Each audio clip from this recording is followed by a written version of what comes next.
My name's Collin Sells. I'm a self-tattooing tattoo artist, and I started when I was 17 years old.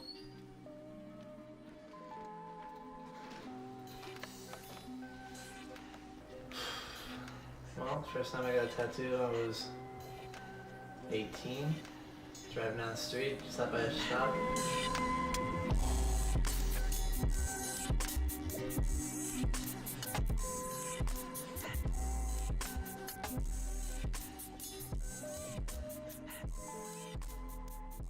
So it all started with the Never Grow Up, which was that first tattoo that I ever started with. All the characters just to represent, just being a kid and never losing who you are inside.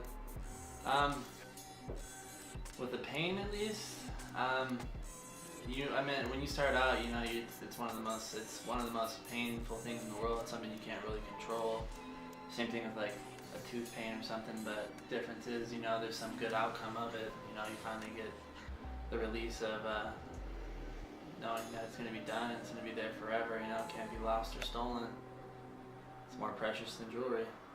No, I don't regret any of them. Every single one has its own meaning and kind of always reminds me of a place I was. I can remember almost every single tattoo where I was when I did it, and not always why, but I remember when, which is one of my favorite things. So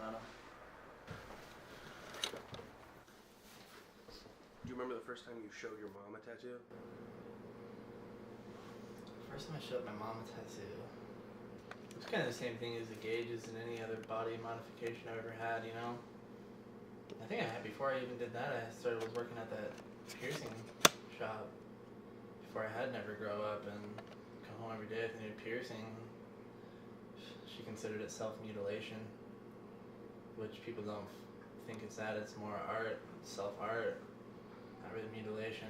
It's more, if anything, it's productive cutting is the way I look at it.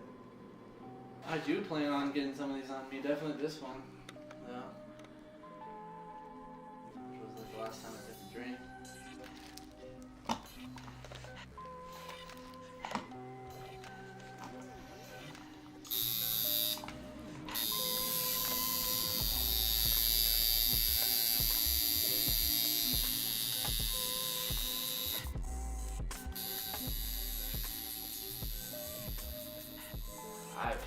Every time I tell people the same thing, I say just get it. It's not something you're going to regret. It's something you'll always have a memory of. No matter where you go in life, it'll always be there with you to kind of remember that time, even if it's just, when people just get random tattoos, just when they're at their friend's house, they can just remember, just even if the tattoo means nothing, even if it's like a simple act, they just remember that day, that time, that point in their life.